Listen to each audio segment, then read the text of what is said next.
Fuck it, man. We're doing it live. We're doing it live, I tell you. Okay, that's also usually my opening. No, I don't have the bells and whistles. I don't have an introduction screen.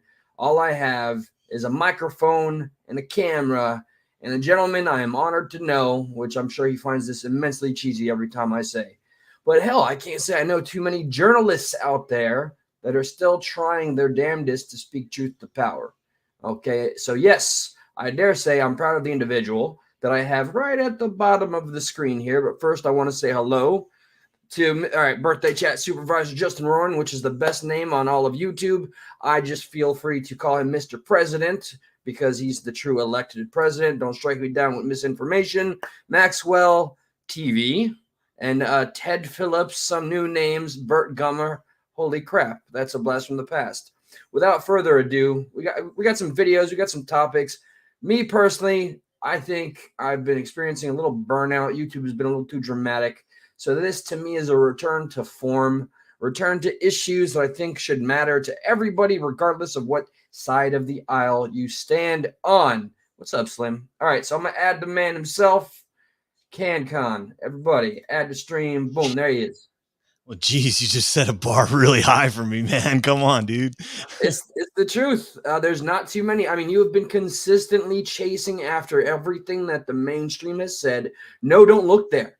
So much so that when I pitched this in my community page, I'm like, this is the guy who's been kicked off of YouTube 3 times. So I said, fuck it. Let's get him on YouTube now. This is the guy that had a mainstream media hit piece on him. They've done everything they can to like 4 now. This is, well, there's still hope. At this point, I don't care. So whatever videos and topics we get to, I'm just, hey, hello, trolling. I see you. I dig you. Okay. Yeah, so let's see. Before going by the whole point-by-point method, I just wanted to ask, is there anything, let's see, like currently, you just wrapped up a show. Was there anything that you were talking about that you feel would be a little relevant right now? No, I mean, that was just a band reunion, and that's kind of like the guys that were part of the Media Matters hit piece back in June of 2021. We all kind of had like a tight-knit little, network, so to speak. And, we had a tight group, and we get together, once every 3 or 4 months. It's kind of gapped out a little bit more than normal now, but we get together every once in a while and just kind of hash it out like we used to in the old days when we had YouTube and free speech wasn't actually a thing and we could get away with, talking about just about anything. I mean, there's so much going on, man. There's the Kerry Lake election, the trial that's ongoing. I just had the attorney, Kerry Lake's lead attorney. I interviewed him on Thursday. Was it Thursday? Yes, it was on Thursday. We broke another story that's going pretty viral on Twitter and elsewhere about, actually being able to see what happened in Maricopa County on election day. I mean, it's really disheartening. I know you've seen the video. I've got a shortened video that we can pull up and show, but this is when you think about this, man, like, I don't care what side of the aisle you are on. This is not okay. Like, this is not okay.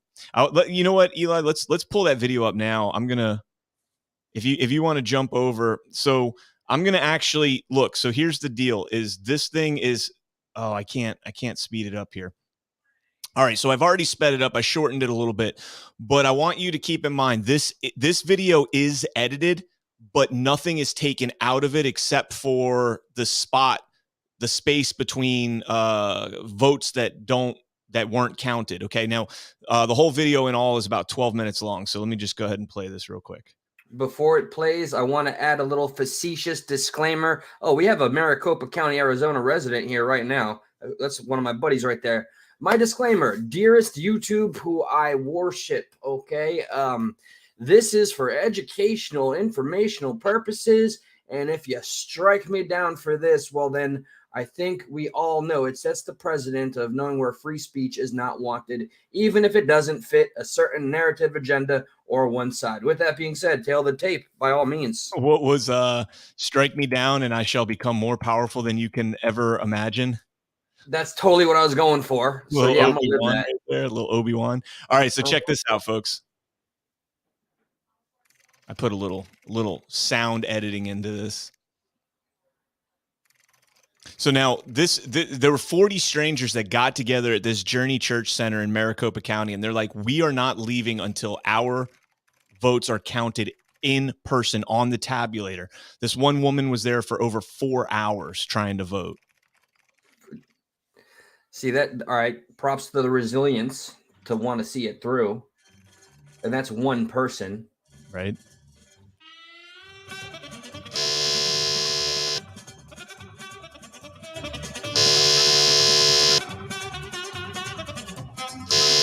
None of these are repeats, by the way. This is just the same over and over again. And believe it or not, there are some approvals. I have seen the full unedited version, so I can verify and vouch. If you want the original, the link is in the description, guys. Go ahead and give Canncon a follow. See all the material. Pitiful. Even if you disagree with who they're voting for, you don't disagree with the right to vote for who you wish to.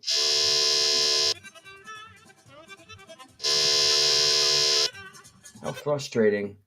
Get out, you do your thing. It's a big deal. Should be a bigger deal.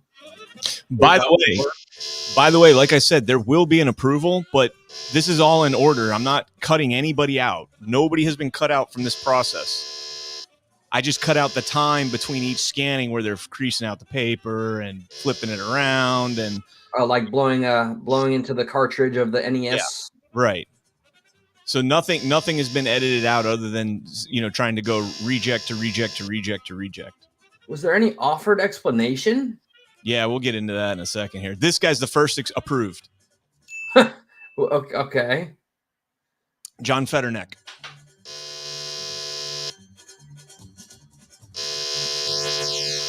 Whoa, man. She gets accepted too. I wonder if there's any correlation. That's what I've been thinking. This guy gets accepted too, the really tall guy on the right. No, excuse me, he doesn't. There's another tall guy that does get accepted.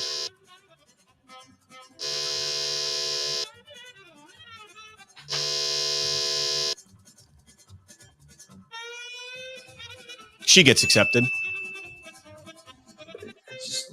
Why specifically those first tries?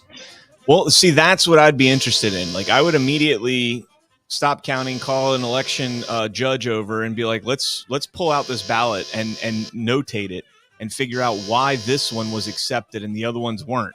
So this guy's accepted. This guy, I mean, she's got a "Let's Go Brandon" shirt on. I'm pretty sure you're not supposed to wear any. No, yeah, you're not. Yeah. So, I mean, I guess "Let's Go Brandon" can, if it doesn't say a candidate or anything on it, I don't know, but not strictly enforced. I mean, where we vote around here, there was something like that. Nobody was escorted away. It's pretty lax, man. So, as is our oversight and process and in general. But yeah, so you guys get the point, man. This goes on for another. That's a picture of the ballots. Now, I tweeted this out when the trial was going on, and you'll see this is the ballot that she was given originally on the right, and this is the ballot that they were given as this is the one on the left that was finally scanned. Now, look at the size difference. I'm going to show you right here. Look at that space right there. Look at the space and the timing marks right there. I mean, you're talking about a half inch, half inch, half inch, half inch. If those are off, you're not going to have the right vote. Or it's not going to register as what it is. It's like putting a dollar bill in there and then putting a dollar bill that's printed on a paper that's a half inch bigger on each side. The machine's not going to read it. It's not going to read it properly anymore. And, so this is the problem that we're having here. And, the craziest thing about this, and I know a lot of this is going to be a little bit redundant to some people out there that watch my program and stuff, but I'm trying to get this information out there to the quote unquote normies, is what I like to call them. And no offense, guys, I was a normie too until a couple of years ago, like 5 years ago, 4 years ago. But my namesake is a representation of that, because all of the progressive values have taken a back seat because things are so dire. Please continue. Well, no, dude, I think a lot of the progressives are actually they're kind of like the populists on the right, but they're on the left and they're going this way and we're going this way. And everybody's trying to pull us back to, I don't even want to say the middle. They're trying to pull us back to the way that it's gone, the status quo. That's what they're trying to pull us back to. So I do think there's activism on both sides. And I think both sides, the activism's equally important. But anyways, going back to this election, so you have these ballots, and we have a friend of mine now. I've interviewed him several times. I talk to him quite often. One of the expert witnesses, Clay Parikh.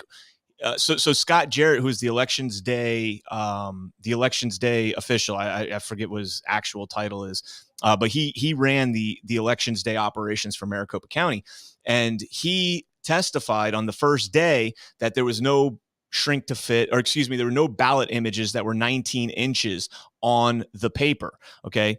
What does that say? They did not manually set the printers to shrink to fit. It was from the ballot PDF image file. Right. Well, so that's the argument. We don't exactly know what the issue is. And it's crazy because so on the first day of the trial, this guy, Scott Jarrett, was up there and he said, yeah, that never happened. We didn't have any issues like that. Nothing, everything was fine. Nothing happened. And so then, immediately after that, they brought up Clay Parikh. Well, Scott Jarrett said we did have an issue at three vote centers, and it only affected about 1,300 ballots. Okay. Now it goes contradictory to everything he said leading up to that very moment. He said that everything went smoothly. There were no major issues. 1,300 ballots is a pretty major issue. Three voting centers that had this issue is pretty major issue. So then the very next day he comes back up there and testifies that, oh yeah, actually that it did happen, in these three locations. It was a shrink to fit problem. We did have this problem. And oh, by the way, we're doing a root cause analysis to figure out what happened, but it also has happened in 3 other elections. And it's like, when I heard that, I was like, hold on, let's go back to day one of your testimony where everything was peachy keen and everything was fine. You said it only occurred in 3 vote centers. Well, the funny thing about that is Clay Parikh was afforded by the court, under court order as discovery, he was afforded the opportunity to look at 6 randomly selected vote centers in Maricopa County. I think there's 233 of them, somewhere around there. He was able to look at 6 randomly selected vote centers. Wouldn't you know that in 100% of the random selected vote centers, they had that ballot issue where the ballot was 19 inches instead of 20 inches. In all 6 of the randomly selected ballots. Now, I'm not a statistician, but anytime you randomly select a sample size and you have 100% in that sample size, you need to expand that investigation, because now you're dealing with a statistical problem here. More than likely, this existed a lot more than just 3 locations out of 233 if he was able to find them in 6 out of 6. So that's just a common sense conclusion. This was the case in 2019. This was the case right before Christmas.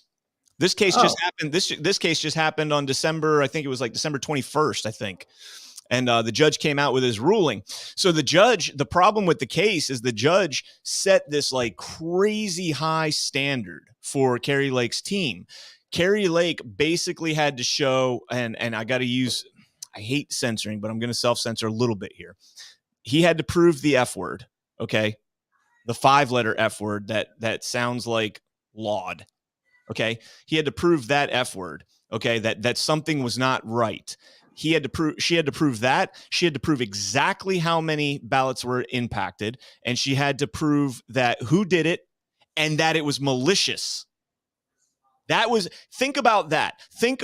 This judge came out and said, yes, if the election was, if somebody made a mistake, okay, you still made a mistake. You don't get to say you made a mistake. Oh, well, nothing to see here. Katie Hobbs is the governor. That's the strangest precedent. I'm sorry. You have to prove, like you just said, that's moving the goalpost here. Now, all right, if it was a mistake, now you got to prove the intent of it too. Malicious. Oh my goodness. Okay. So what precedent are you setting now for future? You're saying now you can steal an election. Just make sure it looks like it was an accident. Make sure it looks like it was an accident.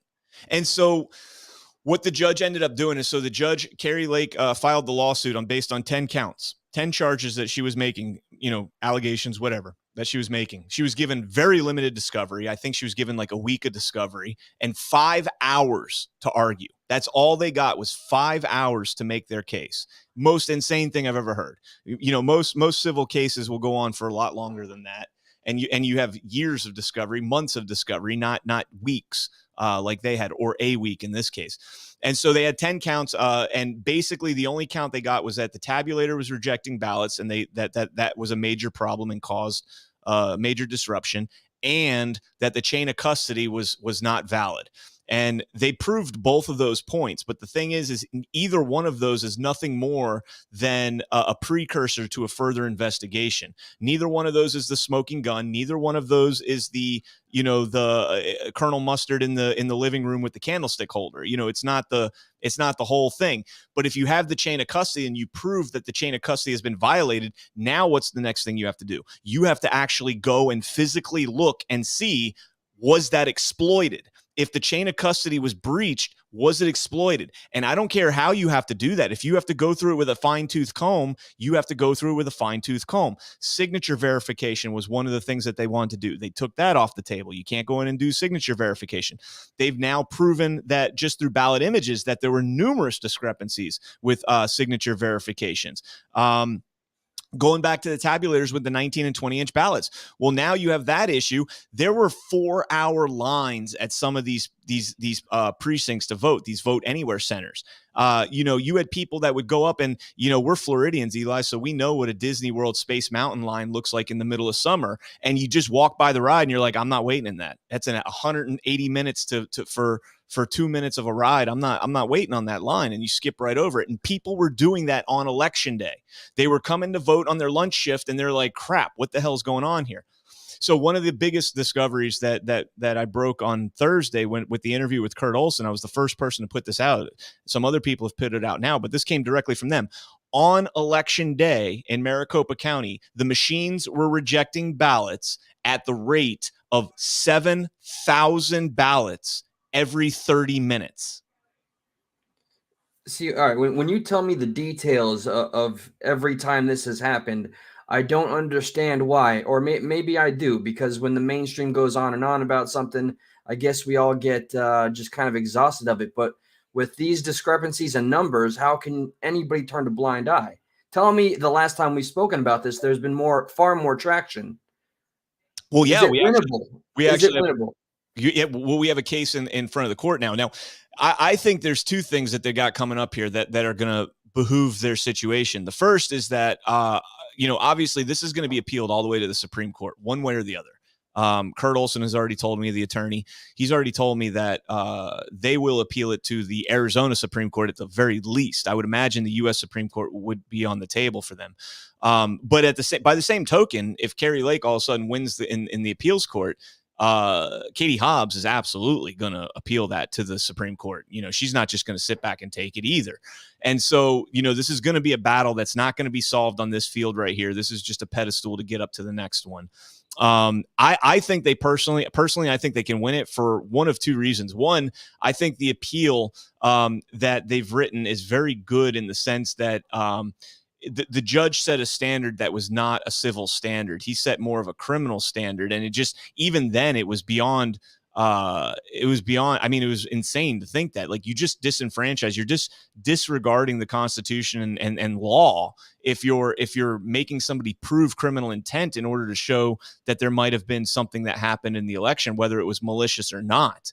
The bottom line is they found that. Now, the other thing that I think that they have a really good shot with here is that Scott Jarrett perjured himself. He lied under oath on the second day. And you find out that there was this huge discrepancy. What does that say? 14,000 ballots an hour getting rejected by broken machines. Yep, absolutely. But Scott Jarrett lied under oath from day one to day two. And that in itself should that should render it a mistrial, and you should be able to have the trial all over again. So one way or the other, I do have a little bit of confidence. Now, again, this comes down to, is a judge going to have the guts? We had a judge that finally had guts, kind of like he had a little bit of guts, and he said, we're going to hear your case, but we're going to strip it down to, like, you're going to race in an Indy 500 and you're going to go out there with a stripped down Ford Pinto, and that's going to be your vessel, and good luck winning the race. That's what they did to Kari Lake. They gave her 2 counts out of 10, a week and 5 hours to argue it. So We'll see what happens. Tomorrow, Wednesday. Wednesday they have the appeals court gets together for a conference, and then from there, if they have any questions, they'll reach out to both councils, and otherwise they'll set a trial for it. Okay, so this actually occurs tomorrow. We get the trial. Wednesday we get the conference. We don't necessarily know if anything's going to come of that. So we're still. Kurt Olson told me on the interview that it's probably. He said it could be in like a week or two. Excuse me, in 2 or 3 weeks that we see it in the Arizona Supreme Court, perhaps. See, I have to take some accountability for like just getting. I guess just as I worded it before, man, I just got so tired of no matter what information came in, and every time it's brought up, well, why wouldn't the courts? They've thrown everything out, but that's never the case. And I only learned that when I spoke to you. There was still a couple of courts that still had some active cases. It's just, I don't know, man. Is there enough people still engaged and interested for the results, whatever they may be, to actually? What would be a change? Am I asking too much for the outcome? Because I'm just curious. Like I think I can say with alleged confidence, things were strange. That's as far as I can go. But like, what is like the finish line here? What would be the ultimate goal? So that's where you run into the problem. Like, do you run another election? I don't personally think that you can just declare Kari Lake the winner, as much as I do believe that she actually won. You can't unless they go in there and they look at the ballots and they're like, hey, these were counted completely wrong. Katie Hobbs did not get anywhere near these votes, and then you could declare her the winner. But as it sits right now, just with what they've shown, at the very least, I think we need to do another election, whether it's a runoff election, just do the best thing that I think could happen is they do a maybe even like a 2 or 3 day vote, where you can go in person, you can vote in person, you can vote by mail, but everything is going to be hand counted. There's going to be observers watching it. It's not going to be tabulated by machine. You're not going to have, so I got to show you this video, man. Hold on one second. I got to show you this video. This just goes to show you, like, this was something you've probably, Eli, you may have seen this before. But this is the guy that I'm talking about that had the problem with the hold on, let me pull this screen up. This is the guy that had the problem, and this is one of the things that makes a lot of sense now. Like, I knew about this in 2020, so this is from the 2019 election, and this makes a lot more sense now. Back then, it was just like, look, this guy's he's not confident in anything whatsoever. So the way Maricopa works is they have what's called a vote anywhere center. Okay. We have precincts where we live, Eli. We have precincts. So we go to a precinct. You can only go to your precinct and vote. In Maricopa County, you can go anywhere in the county and vote. And they run your ID and they say, oh, this is where you live. We have a printer right here that is going to print your ballot. So it prints a ballot specific to your location. Now, the crazy thing about this is that those ballot on demand printers had no issues during the entire early in-person voting. They only had this issue on election day. And who notoriously votes on election day? Conservatives. Where did it happen? Predominantly in conservative jurisdictions. They have a heat map up in the recorder's office of both Democrats and Republicans. But if you actually pin out where the most of these tabulator issues occurred, it was in Republican jurisdictions. And so this Vote Anywhere Center, if you think about it, you don't have to think about it. Scott Jarrett did it for us. So let's listen to this real quick here. I think it's probably right about here. This now, we are taking this from those voters had 41 voting locations before these 151. Okay, so they had 41 Vote Anywhere centers before the 151. So now they're up to, this was 2020 primaries. So now they're up to like 192 Vote Anywhere centers. Now they have 151 vote locations that they can choose from.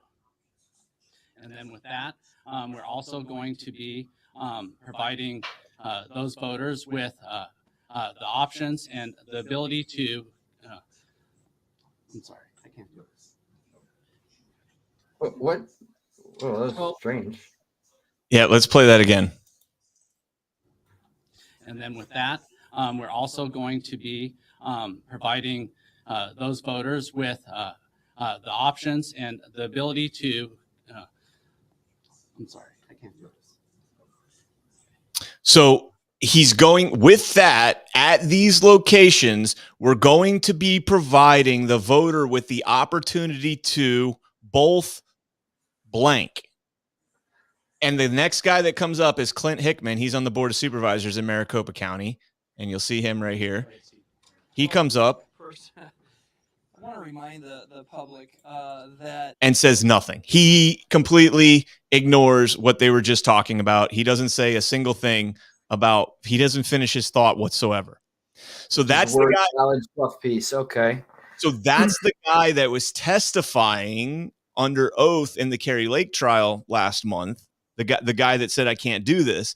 And he was testifying about these vote anywhere centers and printing the ballot on demand and the shrink to fit ballots. And one of the things that he said, like I've said already, is that they went from that they knew that this issue that they had in the election that just passed occurred in other elections. It occurred in the 2020 election. It occurred in the 2022 primary and the 2020 primary. So you've got 3 other elections that this occurred in. I'm as privy on elections as anybody, and I never heard of that issue. Never heard of that issue. But now all of a sudden we know it happened in 3 other elections, right? And they're just now doing a root cause analysis to figure out why it's happening. Just not good enough.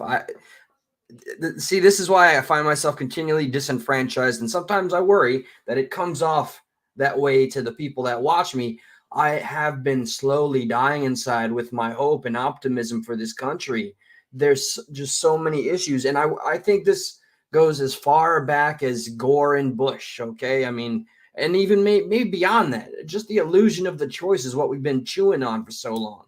And only now we're looking into these inconsistencies. I'm just horrified. I would be too, man. This is like one of those things, dude. So now, we're talking about censorship because we talked a lot on the last stream that I was on with my band guys.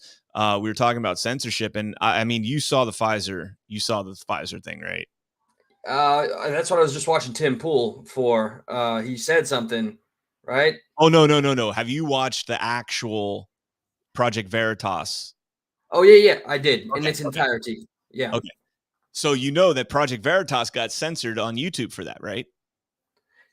It doesn't surprise me, and in general, yeah, I think I didn't know specifically, but I am not shocked whatsoever. Yeah, on Friday night they took down that video from Project Veritas. They took down the video of that. They censored it. Now we documented in real time. Me and a lady named Heather Mullins, who was formerly of Real America's Voice, and she does independent journalism now. Both of us, she did it first, and I just had to confirm it because I was live when I saw it. If you went on Friday night when they released, I think it was Friday night, whatever night it was that they released it, Thursday night, I'm sorry. On Thursday night when they released that Project Veritas, if you went and Googled Pfizer, Project Veritas, Rumble pinned what to the front page? I think the video you're referring to right now. Oh, very He's cool. a Rumble follower. So. Very cool. So if you went to Google and you typed in Pfizer Project Veritas, on the night that it was released, it gave you an error message that said the results you are searching for are changing fast. Come back later and check later. I'm not even kidding. I'm sorry, but do you know what that just makes me flash back to back in Stuck in the Middle when we were all doing the election live, and then suddenly the whole world froze and the numbers just stopped when Mr. T was winning, and then all of a sudden they didn't move for like 24 hours, and then the other guy's winning. That's exactly what it kind of reminds me of. I don't know if it was appropriate. Wow. Well, they come back. So the next day, I was on my show on Rumble, shameless plug, Badlands Media over on Rumble. I do a daily show there every morning at 10 a.m. where it's about an hour of just news. And live on that show, I decided to search Google again for Pfizer Project Veritas and see what popped up. And guess what popped up? Same exact thing. They didn't have the narrative set yet. It took them over 13 hours to get it set. Finally, that afternoon on my own personal live stream, I searched it again and they got it figured out. And this time it was fact checks. And surprisingly, one of the fact checks was Newsweek. The lead fact check was Newsweek, and they said that it's unverifiable. They didn't say it was false or true. They said it was unverifiable.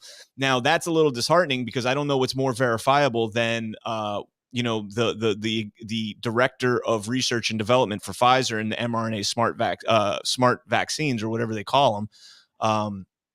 Him saying that, I don't know what is more verifiable than that. Of course he said, I lie, I'm a liar, I was just trying to get laid, or whatever the hell it was. I don't think so, man. I'm not buying that. Like, you decide the way to get laid is to echo right-wing conspiracies that all this stuff, like what kind of gay relationship are you in that right-wing conspiracies is what gets you laid?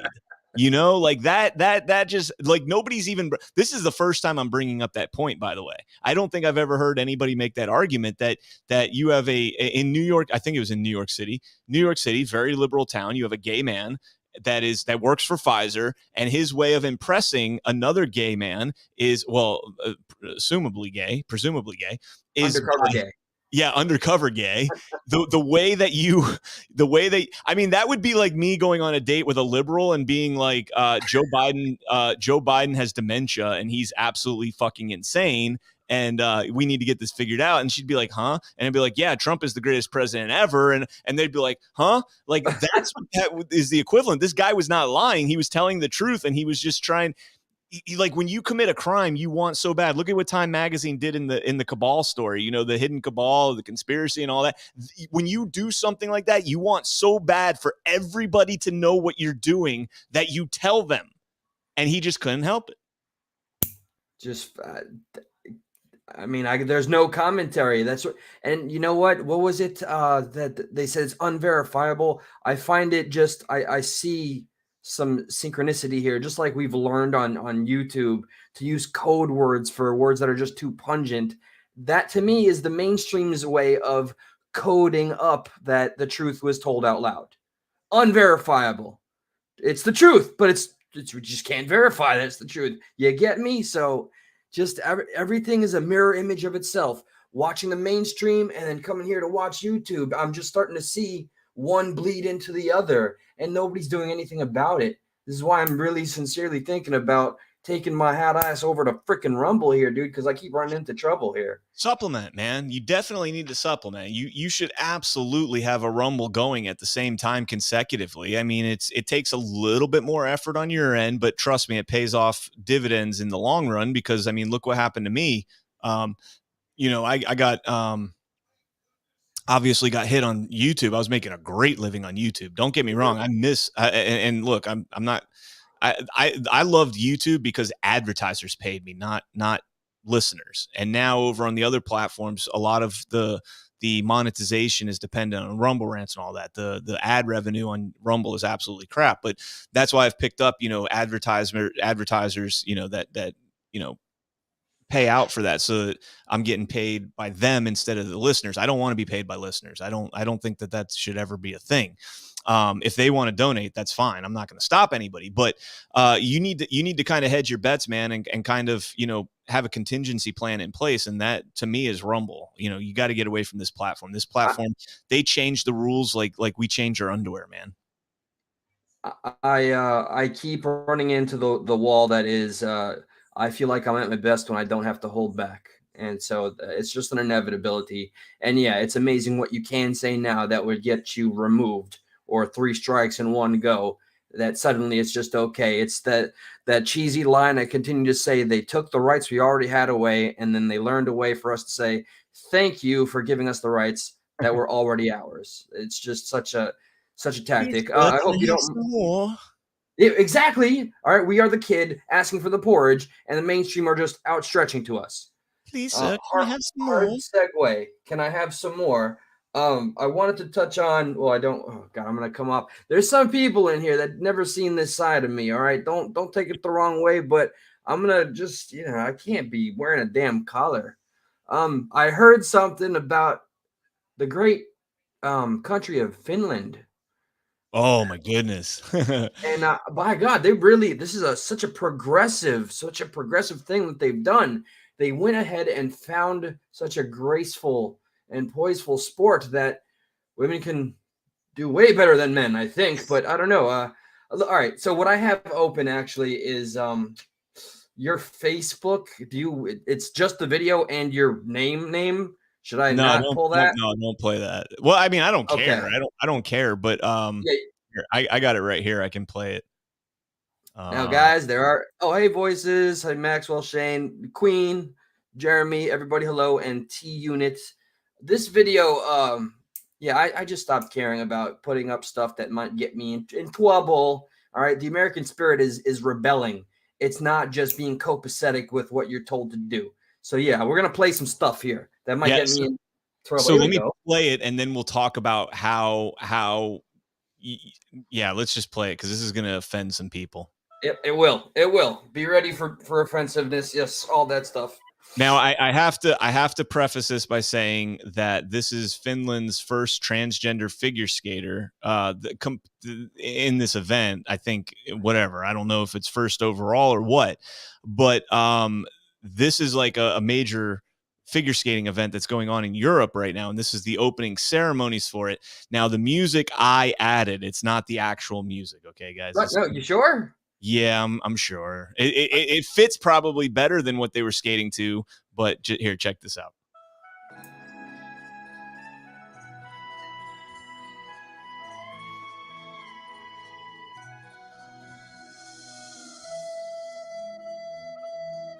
Oh, such grace. I think that leg is supposed to be elongated completely out. She's so brave. So brave. So brave. So brave. So brave. You know you suck at something and you going out there and doing it makes you brave. Not stupid, brave. And he's sucking at from both genders. Okay, so it's a little equality. Once a male and now a female was never good at skating, to be fair. Oh, look at that failed singular axle. Oh, you know that move. That in middle school all the time when I played the foosball. You can't get up. That's okay. Okay to be nervous, but you're so brave. You are the pillar of the country and the world. Oh, with the flag. Like, what is the woman there that's helping him up? What does she think? What is she thinking right now? Come on, little Timmy. I mean, I don't know. I got nothing. It's okay. It's gonna loop this. Couldn't get up, man. This is a professional sport. Oh yeah, but you'll see. She's done this before. Oh, yeah, the closeout. Now I want to show you this part right here.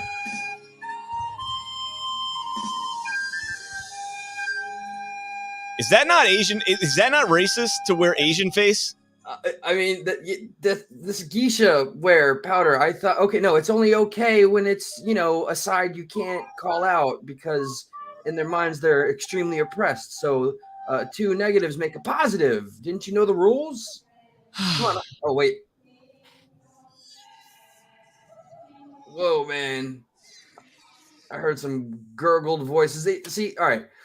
No disrespect to the community and finding liberation in their truth.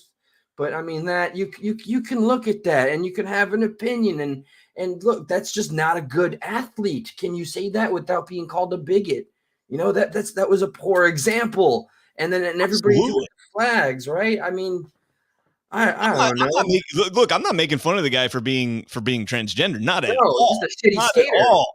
I'm making fun of the guy for getting out there and thinking that he had any business whatsoever on the ice right there. That would be like going to the Olympics and like some like elementary school kid coming out there and like doing no, because at least a kid, you're expecting that. That would be like oh man, dude, there was we're not gonna get into it, but this guy, there's a little bit of an expectation that you know how to skate if you're going to go out there and be a figure skater, right?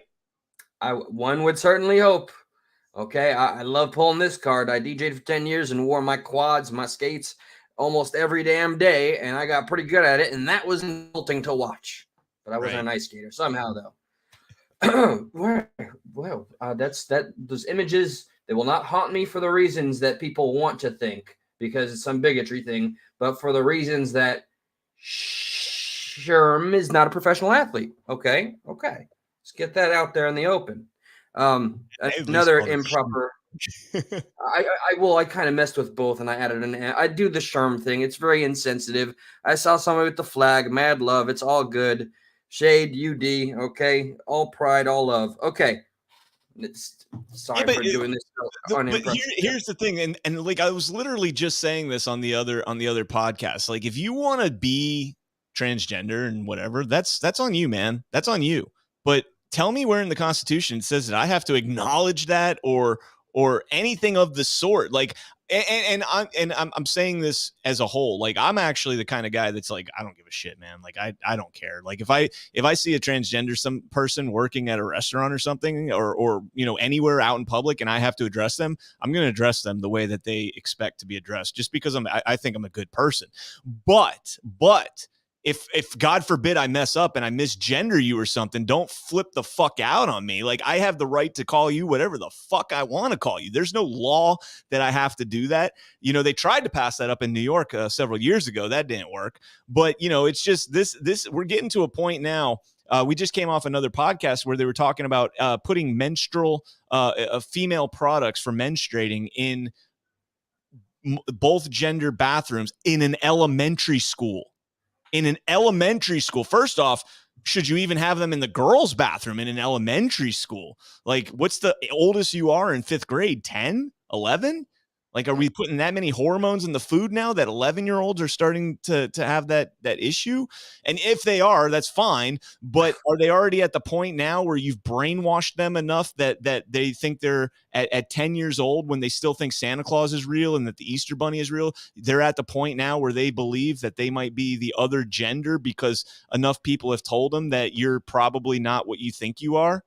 Like, we're dealing with a mental disorder in a lot of these situations. Like, treat it how you want, but that's what it is. You remember Chappelle's, and it's a very, very nonsensical, very clear-headed approach. You watched his specials? I mean, what he said, and he had the honest conversation, and he offered the anecdote about his friend that was trans and ended up taking her own life. But she was strong. I mean, she was a stand-up comic, and she was okay with the depreciation and was learned to laugh things off. Obviously, things got twisted, but it led to, inevitably, out of this mutual respect they had, because they had real substantial conversations about it. Dave Chappelle was asking the community, not referencing the friend, at what point do I have to continue to indulge your delusion? And I don't mean that in terms of the friend that's living their best life and their truth, but I mean that in like what the forest for the trees is here, putting this kind of shit in schools and introducing ideas into the youngest minds that just don't belong there yet. Well, so think of it this way: like, if you allow this to occur, then where do you draw the line?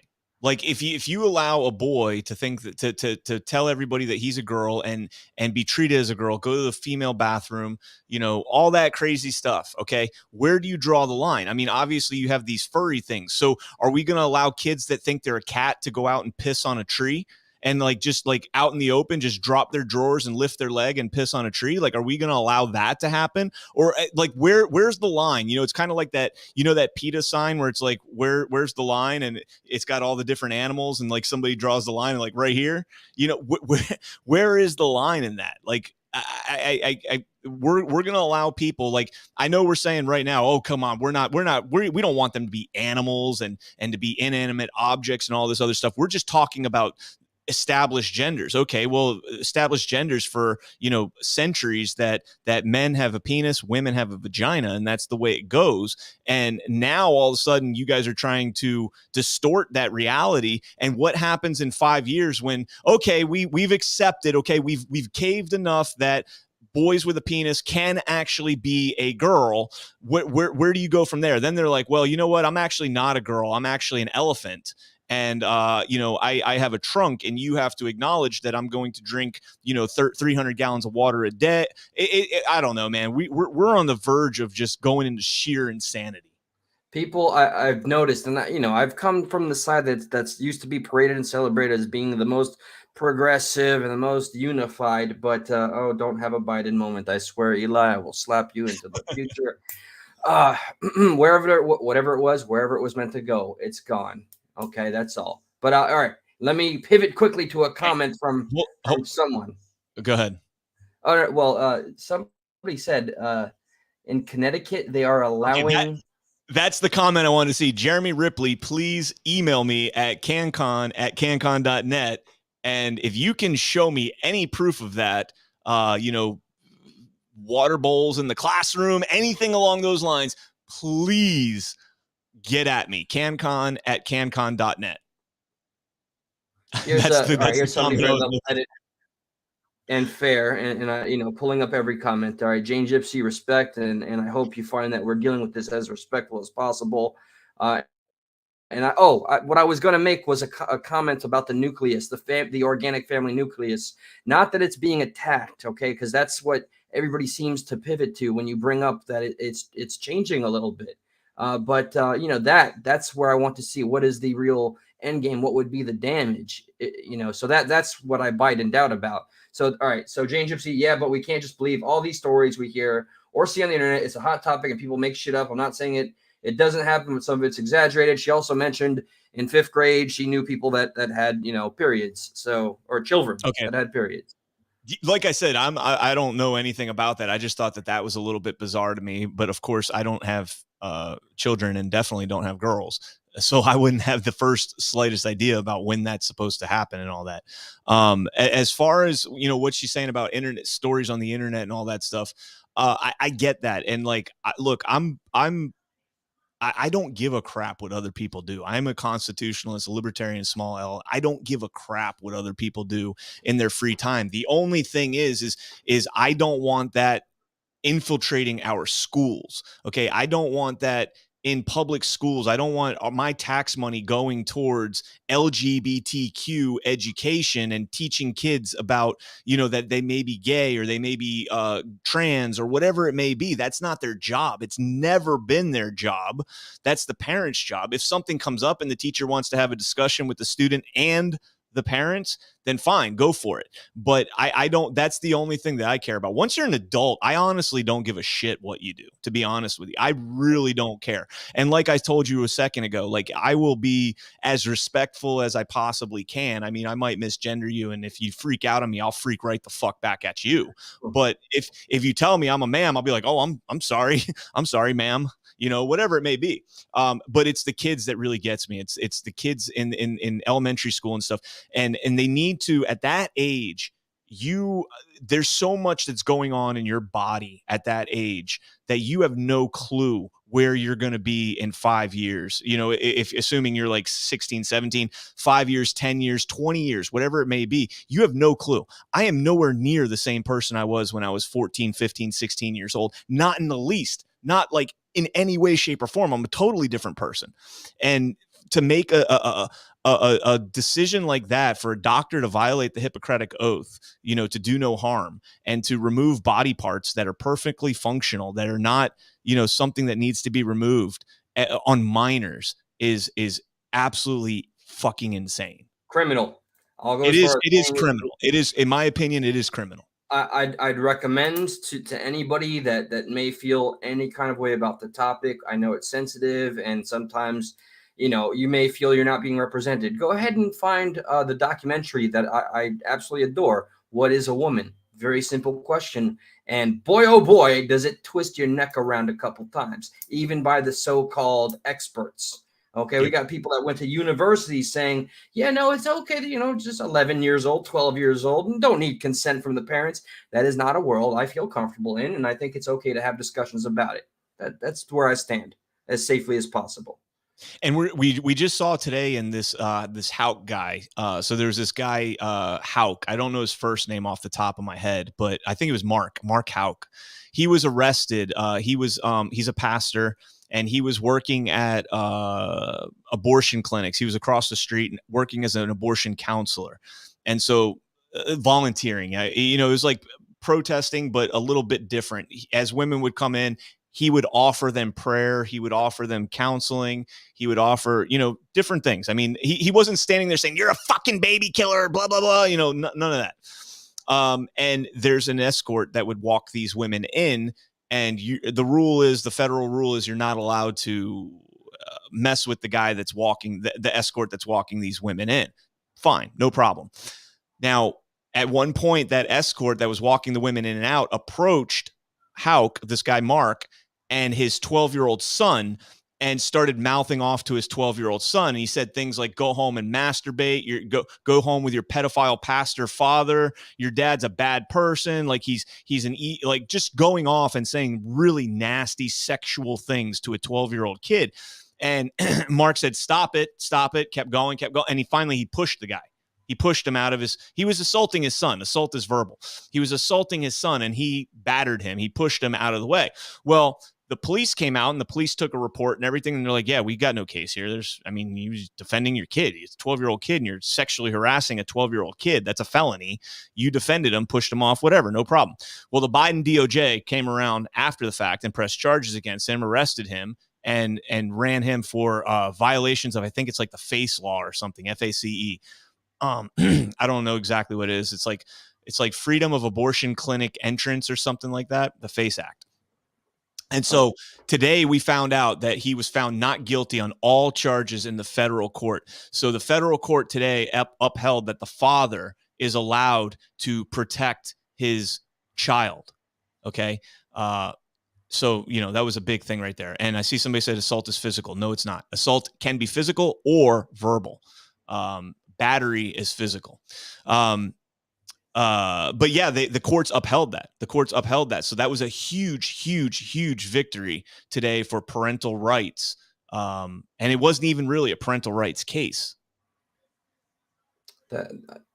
So, all right, I just want to understand. So when the Biden DOJ got involved, when they got attention of this, like, was this happening prior to the administration's presence? And then Biden just came in, and all of a sudden it became it wasn't Biden. It was his DOJ. It was his DOJ that came in. I mean, it's not, when you say Biden, it's not like Joe Biden went down there and was like, "Hey, let's get this guy," but his DOJ, I mean, the goons in the FBI, the goons that are running those administrations right now, the bureaucracies that are absolutely destroying our country right now. That's essentially who made that decision. And that's the guidance, man. Like anybody that's pro-life, anybody that has a thought outside of what they want you to think now is a domestic terrorist, a domestic extremist. We've all seen these labels. I'm sure I've got labels. I'm sure I've got a folder on me somewhere, just of all the shit that we talk about. And that's where we're at now, where look at this here. Let me share my screen real quick. This just popped up. Adrian Fontes, the Secretary of State in Maricopa County, is now going after or is asking the DOJ to go after Kari Lake for. Can we put this up? Yeah, you could put it up. Okay. Yeah. So, dear Attorney General Mays, this is from Adrian Fontes, who's the Secretary of State, who is probably the father of cheating in Maricopa County, to be honest with you. He was the recorder before Stephen Richer in 2018. And he's probably the one that put all this together, the Vote Anywhere centers, the election ballots, the on-demand ballots. And so now he's going after Kari Lake. He says on January 23rd at 3:55 p.m., Kari Lake account tweeted, quote, "Bombshell discovery. Today's Senate testimony confirms nearly 40,000 ballots illegally counted, 10% of the signature reviewed. I think all the election deniers out there deserve an apology." And he basically went and said, embedded in the tweet was a graphic containing images of 16 voter signatures. The relevant law provides, in pertinent part, nothing in this section shall preclude public inspection of voter registration records at the office of the county recorder for the purposes prescribed in this section, except that the recorder containing the records containing a voter's signature shall not be accessible or reproduced by any person other than the voter. The problem is I think these are all part of discovery now. So these are going to be in court. These are going to be in record of court. So as long as you're not disclosing how that voter voted, there's no problem with what went on there. Okay, real quick, hard segue, because I honestly, well, I knew we would go on for more than an hour, but I did want to talk about, dude, I have been very, very visibly triggered since, let me close this down, since I saw the videos and all the evidence of Hunter Biden and everything he has done, especially recently, this great compilation video of a younger Joe Biden talking about what would happen to somebody if they were caught with this much of this, and just and how he could have been charged for human trafficking because he was taking prostitute, not allegedly, all right, prostitutes from country to country. That's trafficking, and he's gotten away with everything, and being compromised, and being with people he shouldn't be, and saying things he shouldn't say. So they found, now I know that they found documents that Joe Biden was taking as far back as being the VP to present day, and now I see this as a way of being a clever scapegoat to maybe bring us, like you mentioned earlier, the two opposing sides together under one banner, which is let's get rid of this guy. But I don't know the full story. And now I heard what Hunter was found with his own declassified or classified documents. Well, no, he wasn't found with classified documents, but he's made references in several emails now to documents that he should not have been privy to. And this whole thing, like, I know there's people out there are going to be like, oh, okay, there's Canncon, the Trump, whatever you want to call it. But think about this, man. Like, I know people always talk about Trump and 4D chess, right? This weekend, you know what happened on Saturday? Trump did a speech in South Carolina. I don't know if you saw this, but he did a speech with Lindsey Graham. You know who Lindsey Graham is, right? Senator from South Carolina. He's a complete rhino. He's a absolute scumbag. He's the one that came out and said Putin should be assassinated. He's also the one that said Elon Musk's idea of the UN running elections in the Donbass to see if the people there actually want to be Russian. Let's let the UN run an election there, and if the people vote to be Russian, they're Russian. You know, and Lindsey Graham was like, Ukraine, hundreds of billions of dollars. We got to get it over to them. Right. And I watched that thing on Saturday and I'm like, what the fuck is Trump doing? Why is Trump up there with Lindsey Graham of all people? And Lindsey Graham went up there and kissed his ass. You know what drops today? Donald Trump is suing Bob Woodward, who wrote the book, who did an interview with Trump over the course of 3 years. It was an ongoing interview for a book that he wrote, and he recorded him, and they released the recordings, and they weren't allowed to release those recordings. They released them for profit as the Trump tapes, and they weren't authorized to do so. Who introduced and coerced, well, not coerced, but convinced Trump to do this interview? Lindsey Graham. Now, I don't know what the I think we'll find out a little bit more about this, but you have Lindsey Graham on Saturday appearing with Trump, and people are like, what the fuck is going on here? Why is Trump at a rally with Lindsey fucking Graham? And then this drops that Lindsey Graham introduced Trump and Woodward and kind of got the ball rolling on that whole thing. And now it's almost like Trump, you watch him in that thing, and the whole time he's looking at him like, you know, he's kind of like mean mugging him, you know? Now I got to search this. Okay. Because I am pretty shocked to hear. I didn't know he was the one that felicitated or orchestrated the whole Woodward and Trump interview. And I know Woodward is a huge, you know, he's a legend in journalism. He should have known fucking better. You know, that's the kind of shit that petty ass dumb YouTubers do, recording conversations. That is like Steven Crowder. Oh boy. Oh yeah, that's something I wanted to get just kind of a consensus on, because I'm so confused. Regarding, please feel free, Maxwell. Absolutely. Okay, now I'm of two minds right now. First, I do want to know. Okay, for one, like you said, they call you the Trump whatever guy. You stuck to your guns regarding the same issues. All right, this is the stuff they burned Trump over and over again. Absolutely. Biden, his family, compromised, documents, same thing. And now I see both the RNC and the DNC saying, yep, no, this is terrible. So what is really happening? Well, there's two things that happened with Trump with this tax return debacle. First, we got Mar-a-Lago raids, where they went in and took all the documents from President Trump. Then what was the other big thing that happened?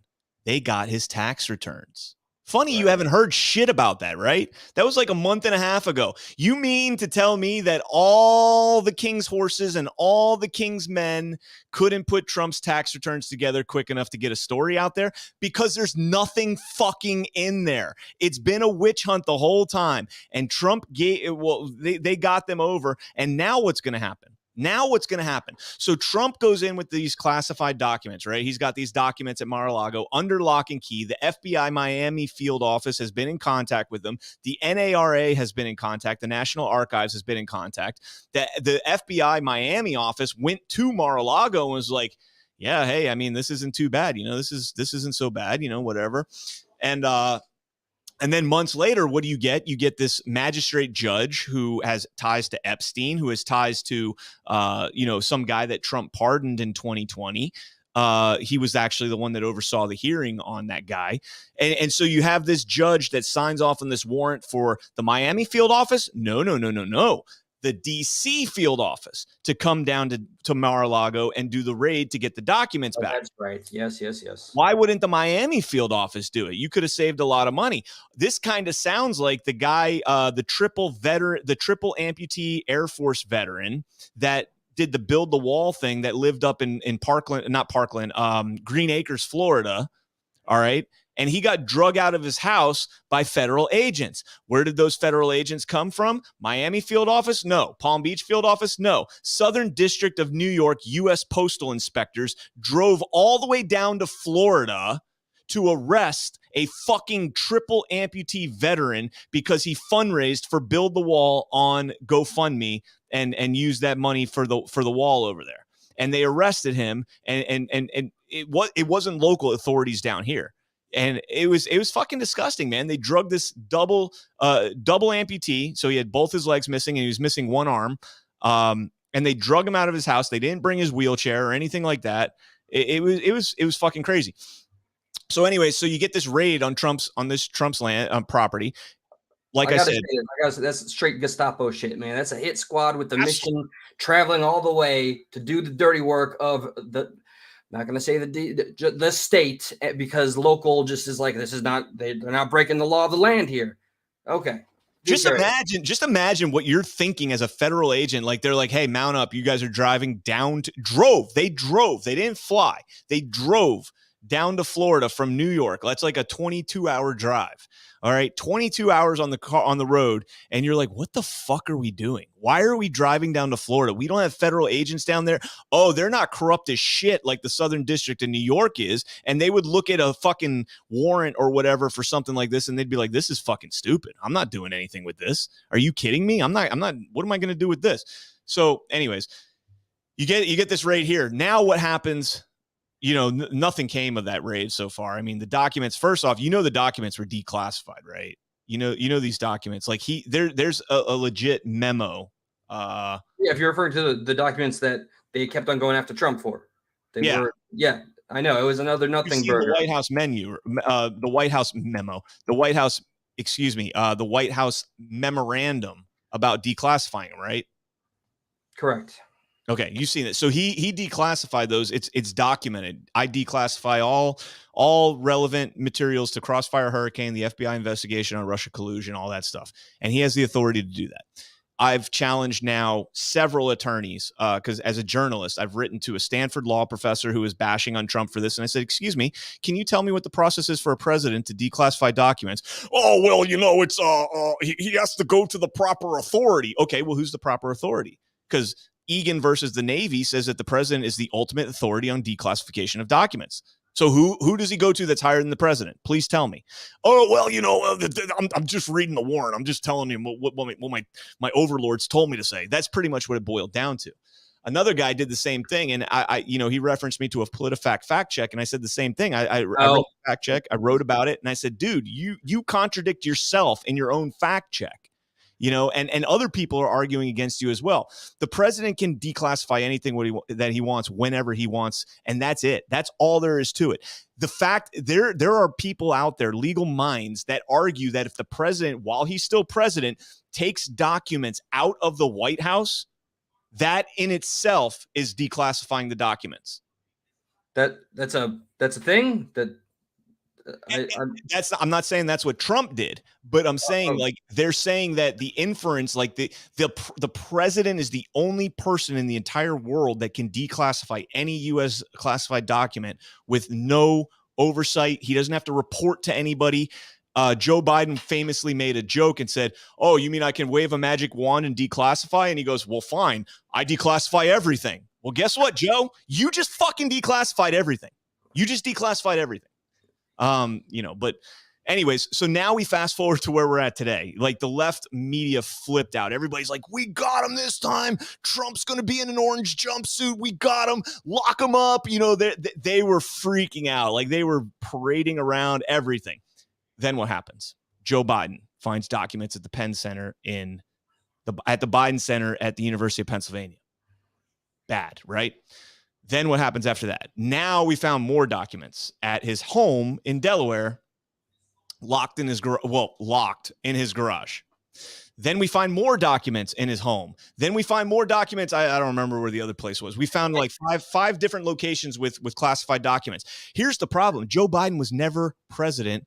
Well, I still don't think he's president, but he was never president before. And he absolutely had no authority to declassify those documents unless he was the person that classified them originally. That's the only stipulation that the vice president can declassify documents.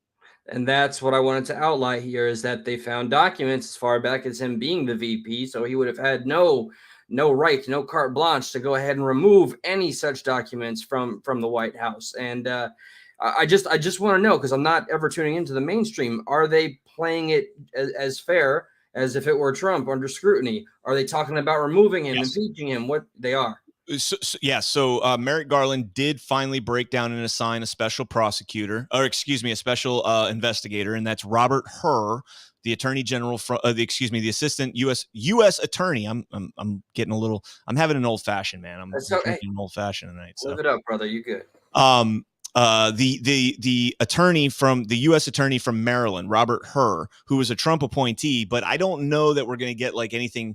I don't know. This was an interesting nomination. So Hur actually used to work for a law firm that dealt with all of Trump's real estate endeavors. So this might be a friendly, dude, there's guys in my circles, you know, that I'm with now that think that Merrick Garland's a white hat. There's people that think that Merrick Garland is not a Biden loyalist. I don't agree with that. Just full disclosure, I don't agree with that. But they did assign a special investigator to this case. One of the big problems is that Hunter Biden had access to that house. We know he had access to that garage because he remodeled and restored that Corvette for Joe. We also know that at the time, Joe Biden's business dealings with CEFC, a Chinese energy company, there was a Chinese spy. Well, I don't want to say a spy, but a Chinese executive that was stateside that was, frequently working with Hunter at the time. And the question now becomes, did he have access to that house? Now, the documents that Joe allegedly had related to Iran, Ukraine, and China is allegedly. Now, I mean, obviously, we're not going to know exactly what the documents were, but that brings up a lot of questions. Now, Miranda Devine over at the New York Post has done some really good work, and credit to my friends over at Marco Polo have done some really great work as well. And it's unfortunate there's like some beef right now we won't get into that, but they've done some really good work. And Hunter Biden has recently wrote an email that you have to read it, man. It's unlike any email that's on his laptop. First off, it's over 1,300 words, which most of Hunter's emails are like, short little quick emails. And this one's like 1,300 words. It's talking about buying burner phones. It's talking about getting money for the big guy. It's much of the same shit that we're used to with this, but he makes some references specifically to information that should have been classified information. And so now, there's this whole big question about who had access to those documents in the Biden garage. And, Hunter was renting out that property, we know, for $50,000 a month, by the way, renting out $1 million home. I did the math on it. You've been to my house, Eli. It would be like the equivalent of me renting my house for $15,000 a month. Now, my house isn't bad by any means, but it's not worth $15,000 a month. Not even close. You're not insulting me, brother. Like, I did that math, and him renting that Delaware house for 50 grand a month would be the equivalent of me renting mine for 15 grand. And that's nuts. My mortgage payment's about 2,800. So that would be 5 times my mortgage payment and then some. So I have a tall order, and I know this is there's no pun intended. It's like a pipe dream, Hunter. Like mainstream powers, like if you really don't want we the people to just get so fed up that something crazy happens, show us a little fucking consistency.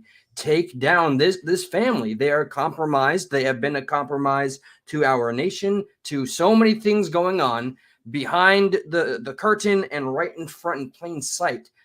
Hunter needs to go down for something with all the crimes we know he's committed. And Joe Biden just, Jesus H. Christ, I can't believe he got this far. So that's all I'd ever ask. With that being said, I wanted to ask you, like, I guess the final question, because I don't know if everybody else is following some of the more conservative networks. And even though I don't think they're fully on conservative, that's how the tribalism works. The whole Daily Wire and Crowder debacle.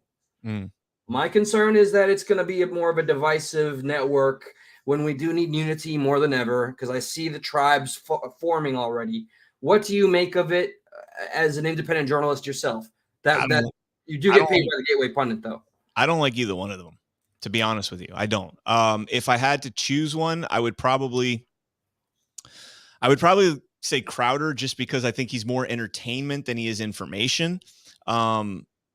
The thing about what just went down with Crowder and Daily Wire is that it revealed a lot, and it should be very concerning for anybody who previously was a fan of Daily Wire. Now, Daily Wire does some great things. Their music, not music, their movies. I like what they're trying to do by kind of taking back Hollywood and making Hollywood, not afraid to be conservative. Not saying you have to be conservative, but not afraid to be conservative. Right now in Hollywood, you cannot be a conservative. You will get your ass pummeled. Look what happened to a lot of these John Voights and what's the guy that's Quaid, Randy Quaid.